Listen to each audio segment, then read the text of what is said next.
Bom dia, grande líder. Bom dia, grandes líderes. Sejam bem-vindos a mais um Compartilhar. Hoje nós temos uma conversa muito interessante falando sobre a vida de quem você está vivendo. Então vamos lá, meu povo, vamos começar esse nosso papo aqui falando sobre você está vivendo a vida de quem? Essa é uma questão tão interessante. Esse tema ele é muito recorrente com pessoas que trabalham com psicoterapia, né, psicólogos.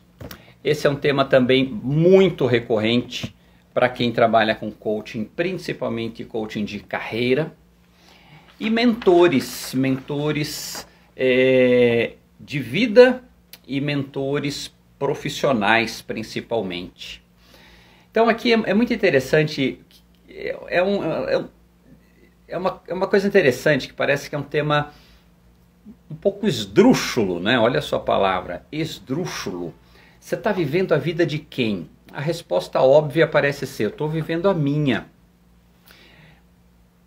Mas quando a gente para analisar a própria vida e o momento de vida que a gente está vivendo, isso especialmente em começo de carreira, a gente começa a ver a grande influência que os nossos pais e a nossa família têm na nossa vida. Então, em palestra eu sempre dou um exemplo e eu digo assim, levanta a mão quem já foi atendido por um médico que não gosta de ser médico. Parece uma coisa meio boba, né? E aí, nossa, no auditório assim, é um monte de gente levantando a mão, né? Bom dia, Dayara, é isso? Dayara, bom dia. E aí é interessante assim, quando eu pergunto, levanta a mão quem já foi atendido por um médico que não gosta de ser médico. Um monte de gente levanta a mão. Qual é a característica que você usou para categorizar um médico? Daiane, bom dia, Daiane, bom dia. Qual é o indicador, a característica que você usou para categorizar um médico que não gosta de ser médico? A forma como ele atende você. Médicos são pessoas... Bom dia, Ednilson, bom dia.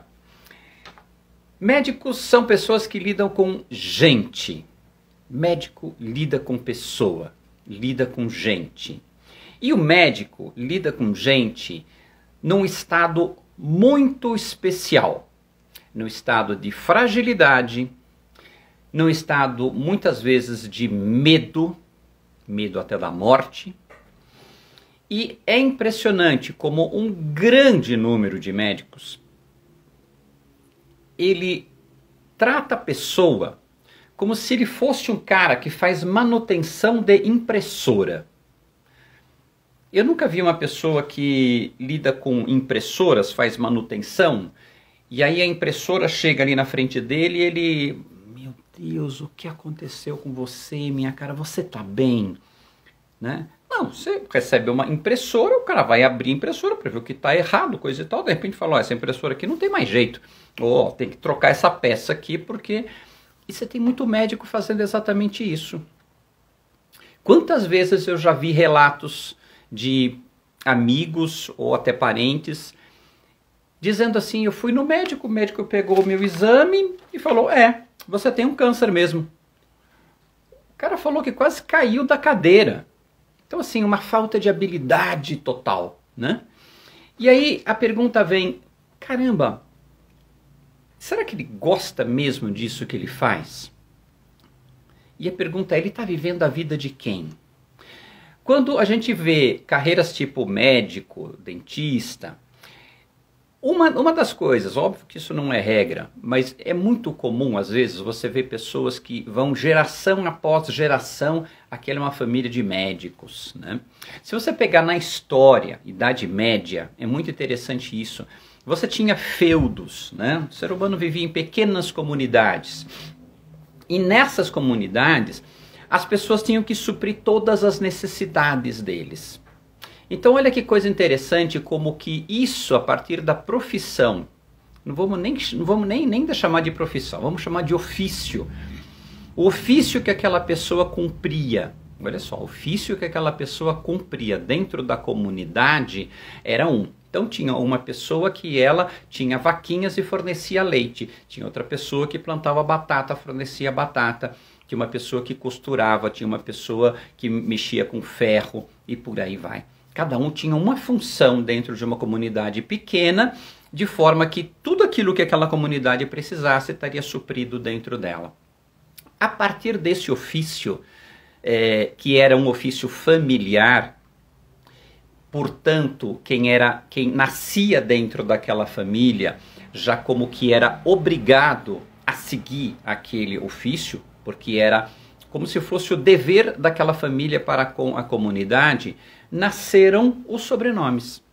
Então, se você pegar, por exemplo, Alemanha, você vai ter um monte de sobrenomes que remetem ao ofício que aquela família lá atrás tinha.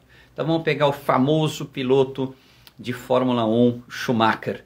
Schumacher, Schuh em alemão é sapato, Macher fazedor, Schumacher é sapateiro. Então Schumacher vem de uma família de sapateiros, né? Tem Schneider, também outro sobrenome alemão famoso. Schneider em alemão quer dizer alfaiate. Se você vai para Portugal, a mesma coisa, ferreiro, né? E você vai ter um monte de sobrenomes que remetem ao ofício que aquela família tinha. Então aqui nós temos uma origem histórica de como que pessoas começavam a fazer determinadas profissões ou fazer determinados ofícios, porque aquilo era a vida da família dela. É como se ela não tivesse escolha, ela nasceu para fazer aquilo. Agora, nós não estamos mais na Idade Média, nós estamos numa modernidade. Então, o que acontece com a carreira das pessoas? E quando pessoas começam a ingressar dentro de um mundo acadêmico, dentro do mundo do trabalho, e elas começam a arrumar seu primeiro emprego, atrás do que elas estão indo, né? Então, quando a gente fala em carreira, primeiro ponto aqui, você acreditou que essa realmente era a sua vocação? Então vamos dizer uma pessoa, um jovem, que ele vai fazer o vestibular para arquitetura.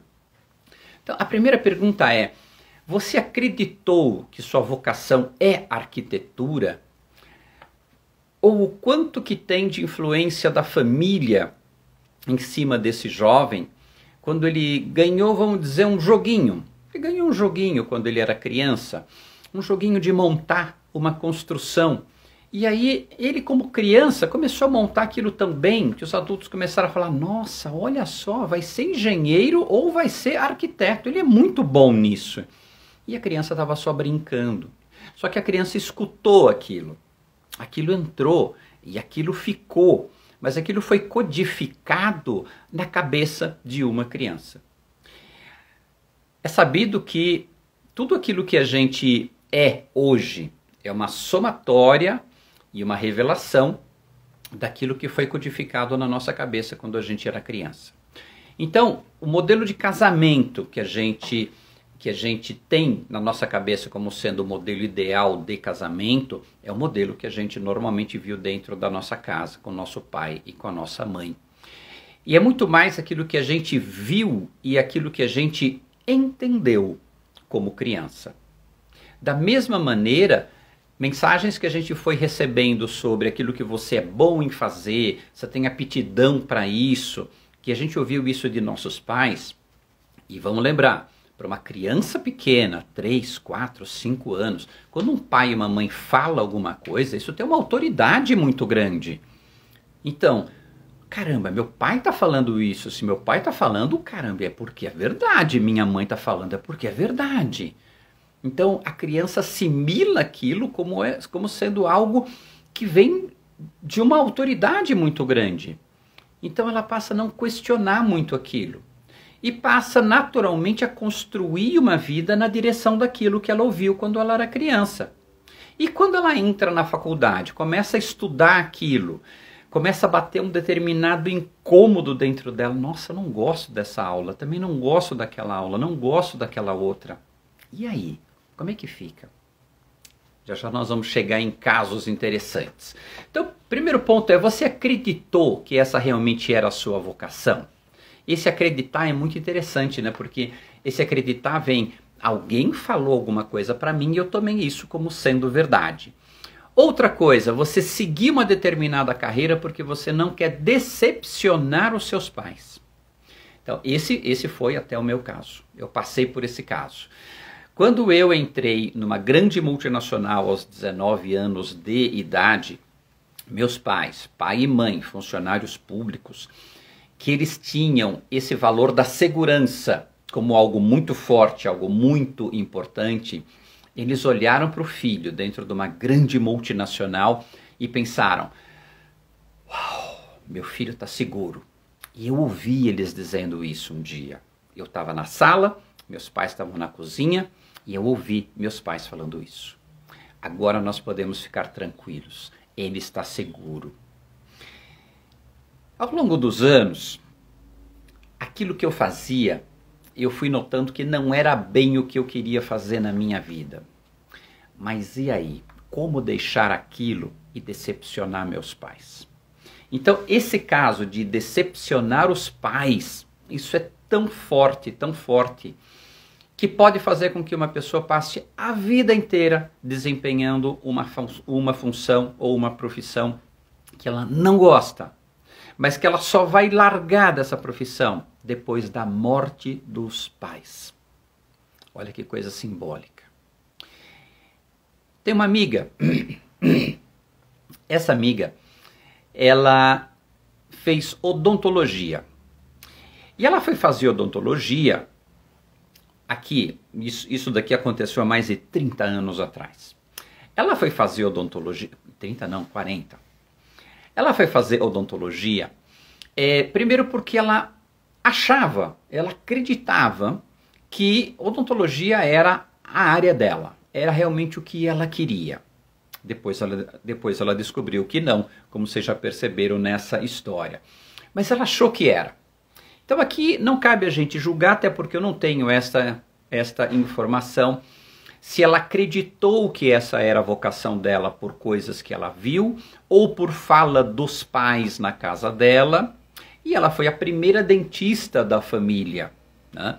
Então, ela entrou para a faculdade de odontologia na USP. Então, olha só, uma pessoa de classe média, bem média, né, classe média normal, pai professor de história numa escola pública, a mãe também. Então assim, pais professores de rede pública, uma vida bem mediana, né? Então assim, olha que coisa interessante. E a filha vai estudar odontologia na USP. Olha que coisa bacana para uma família, que orgulho para uma família. Quando ela estava mais ou menos no meio da faculdade, realmente bateu uma certeza de que não era aquilo que ela queria, aquela não era a praia dela. Mas, e aí? Como é que eu vou largar uma faculdade no meio? Como é que eu vou interromper uma faculdade de odonto que eu sou o orgulho da família inteira? Não posso fazer isso com eles. E aí ela completou a faculdade, se formou. Os pais montaram um consultório para ela. Ela começou a atender, inclusive ela tratou de mim várias coisas. E a gente conversava bastante. E ela falava que ela sentia o incômodo, aquilo não era legal. Eu sei que ela clinicou alguns anos, não lembro exatamente quantos, mas não foram muitos não. E de repente, ela já casada, ela fecha o consultório, tira o diploma de dentista da parede e vai fazer pedagogia. E foi trabalhar com criança. Se tornou uma mega pedagoga, trabalha até hoje e é apaixonada por pedagogia. Então, olha que coisa interessante. A pessoa entra em uma carreira, ela descobre que aquela não é a praia dela, leva muito tempo para ela conseguir deixar aquilo, porque tem uma pressão muito grande da família, né? Ou uma pressão direta da família, ou uma culpa da pessoa para não decepcionar a família. Esses daqui são os maiores impeditivos de mudanças que a gente vê nos processos que a gente trabalha. Agora vamos falar de negócios. Muito comum também, e você no seu bairro, quando você vai nos negócios do seu bairro, tem a padaria, tem a farmácia, tem o açougue, tem o pet shop, a casa de ferragens. Esses donos, eles têm filhos. E o filho frequenta o negócio do pai e da mãe desde que ele é criança. E é muito comum nesses negócios que o filho já na adolescência comece a trabalhar junto com os pais. Isso é muito comum. E obviamente que o pai ou a mãe, ou ambos, eles vão construindo aquele discurso. Filho, esse negócio é para você. Esse negócio vamos deixar para você. E de repente o filho olha a casa de ferragem que o pai tem e ele fala: eu quero ser arquiteto, ou eu quero ser bailarino, ou eu quero ser músico. Eu não quero ficar atrás do balcão numa loja de ferragem. E aí quando ele expressa esse desejo para o pai, para a mãe, para a família, ele escuta: o que você é até hoje saiu dessa loja. Você vai cuspir no prato onde você comeu? E a pessoa recebe um tipo de mensagem dessas, muitas vezes, que é uma chantagem emocional tremenda. E aí? Como é que a pessoa escapa disso, né? Então, em carreira, e é muito interessante como consultor, às vezes eu pego várias empresas familiares, empresas grandes, que quando você vai conversar com o CEO, ele é filho do dono, ele é sobrinho do dono. Então você vê, será que ele está nesse posto onde ele está porque ele realmente quer estar ali? Ou porque aquele foi o desígnio da família? Então, empresas familiares grandes têm vários parentes trabalhando. E muitas vezes esses parentes estão lá por um arranjo familiar. Vou colocar meu filho aqui para que meu filho tenha uma segurança, porque esse daqui é um negócio que nós vamos deixar para ele. E a grande pergunta é, ele quer isso? Isso realmente é importante? Nos negócios, uma outra coisa interessante é, vou fazer aquilo que está dando dinheiro. E aí a pessoa ela não é refém nem de família, nem de pai, mas ela é refém de uma ideia de mercado que ela tem que empreender dentro de alguma área que hoje esteja dando dinheiro. Se você olhar no mercado, né, quantos negócios foram modinha? Rink de patinação, loja de locação de fita, né? Depois as sorveterias, as paleterias. E aí vai, cada momento tem um negócio que vira um grande boom. E aí é tanta gente que abre aquele negócio que acaba esgotando. E aí acaba que praticamente todos fecham. Porque apareceu um outro negócio que substitui aquilo. Então, como é que a gente escapa disso? Primeira dica. A primeira dica é sintoniza com o teu coração. Sintonizar com o teu coração quer dizer, para de pensar aqui no cabeção, se aquilo que você está fazendo é bom, se não é bom, se faz sentido, se não faz sentido. Para de pensar isso só no cabeção e traz isso para o coração. E no coração, o coração ele vai te dizer, você está sendo feliz naquilo que você está fazendo? Quando você acorda de manhã para fazer isso que você faz, isso está te trazendo felicidade? Isso está te trazendo alegria? E uma coisa que é muito difícil expressar em palavras, realmente é difícil expressar em palavras, mas é um sentimento. Isso que você faz traz significado para você? Traz significado. Olha que interessante. Eu tenho feito esse conjunto de lives matinais, 7h15 da manhã. E é muito interessante que tem um público que assiste essa live presencial, tem um público que assiste depois essa live no IGTV, tem outro público que assiste essa live no YouTube. Então, são muitas pessoas que assistem isso que eu estou dizendo aqui, mas em momentos diferentes. Quando, por exemplo, a gente faz uma live ao vivo, tem poucas pessoas, pode passar na cabeça que eu não estou tendo impacto, não estou tendo relevância.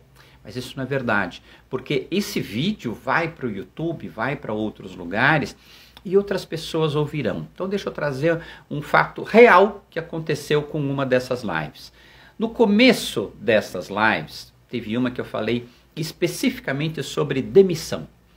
A dificuldade, a dor de se fazer uma demissão e o que o líder precisa para estar preparado para fazer uma boa demissão. Uma boa demissão quer dizer uma demissão ética, uma demissão humana, uma demissão justa. Eu me preparei muito para fazer aquela live. Me preparei muito. Fiz uma pesquisa bastante extensa. Interessante que uns 3 dias depois que eu publiquei aquela live, eu recebi uma mensagem de uma pessoa dizendo: cara, assistir aquela live naquele dia foi uma das coisas mais providenciais que aconteceu para mim. Porque naquele dia de manhã eu estava num dos dias mais amargurados da minha vida, porque eu estava indo para a empresa para fazer a demissão de uma pessoa. E era a primeira demissão que eu ia fazer. E eu estava extremamente perdido, extremamente amargurado, extremamente perdido. E com tudo aquilo que você falou, aquilo me trouxe um monte de luz. E como você colocou o roteiro da live que você fez, chegando na empresa, a primeira coisa que eu fiz foi acessar aquele roteiro, rever as coisas. E nós acabamos dando um encaminhamento diferente para aquilo que seria uma demissão. Então, isso trouxe para mim um feedback de significado. As coisas que eu faço têm impacto ou terão impacto no futuro. Isso é muito importante. Para quantas pessoas? 5 mil, 20 mil? Não é importante. O importante é que para alguém isso vai ser importante. É aquela famosa coisa da estrelinha, né? Você está jogando estrelinhas no mar de volta. Quantas estrelinhas você tem que jogar no mar de volta para que aquele trabalho valha a pena? Conta a historinha que para essa foi significativo, para essa foi importante. Então, eu acho que essa questão do significado, quando você pensa em qual é o significado para você daquilo que você faz. E, de novo, é muito difícil explicar em palavras, mas o sentimento de pertencimento, de que você tem que estar lá naquele lugar, aquilo que você faz é realmente importante. Isso é maravilhoso, isso é fundamental. Outra coisa, pensa bem, fica com essa frase, você está realizando o sonho de quem? De quem você está realizando esse sonho? Procura lembrar de fala de pais quando você era criança. Quais eram as expectativas dos seus pais em relação a você? Em termos de carreira, em termos de trabalho, em termos de função. Como é que seus pais queriam ver você inserido na vida? Para que eles pudessem olhar para você e dizer: orgulho do meu filho é maravilhoso. O que seus pais projetaram em cima de você? E que você passou a sentir a obrigação de cumprir isso, para não decepcionar seus pais. Bom dia, Oberdan, seja bem-vindo. Então, assim, quais expectativas da sociedade que você pode estar tentando cumprir? Então, a sociedade também joga em cima da gente um monte de expectativas, principalmente em função de que classe que você pertence, de que gênero que você pertence, de que raça que você pertence. A sociedade cria expectativas em cima de você. E ai de você, se você quiser atender e cumprir expectativas de sociedade, você está ferrado. Então a grande pergunta é: qual é a saída, né? Por onde é que eu vou sair? Então o primeiro passo é você ganhar conscientização. Você fazer uma análise pessoal muito profunda. Será que eu estou cumprindo o sonho de alguém?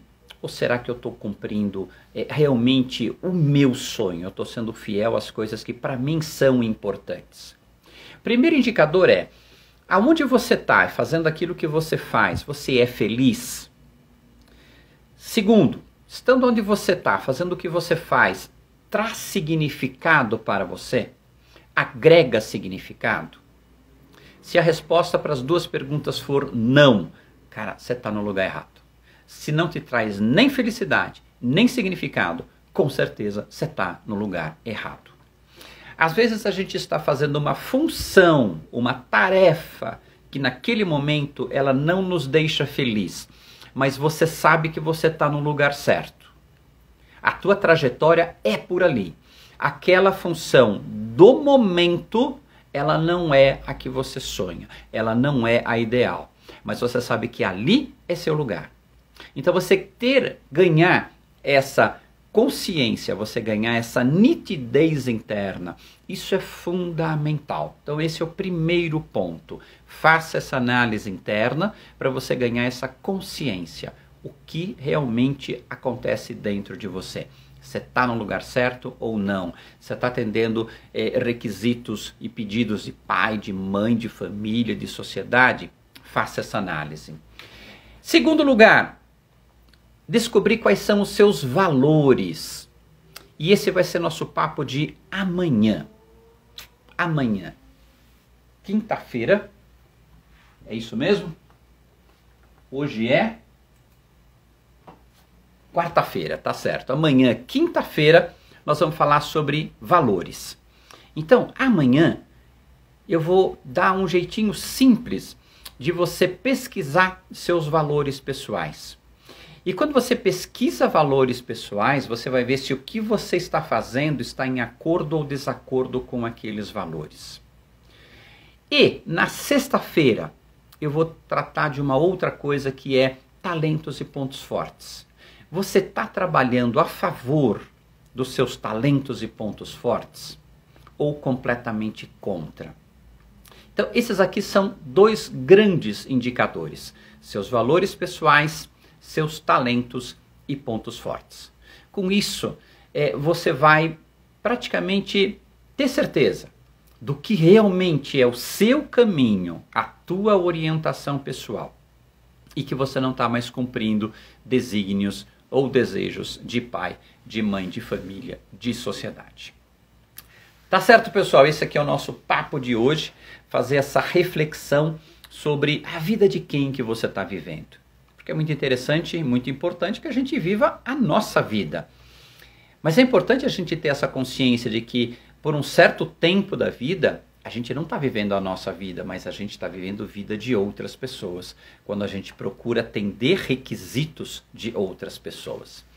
Para quem ainda não faz parte do nosso grupo do WhatsApp, entre no nosso grupo de WhatsApp e também tem o grupo de Telegram, onde eu vou colocar mais conteúdos. Então o grupo de WhatsApp é mais para informar sobre coisas que estão acontecendo e o Telegram onde vai ter conteúdos, inclusive links para todas essas lives, tá certo? Onde você encontra isso? Na bio do nosso Instagram, no Facebook, nas postagens, ou se não achar em lugar nenhum, manda uma mensagem para mim que eu mando para você esses links. Então, só me resta desejar para vocês um excelente dia, muita alegria, muita felicidade nesse dia, bom trabalho e nos encontramos amanhã, 7h15 da manhã, para falar sobre valores. Grande abraço, beijo no coração, nos vemos amanhã.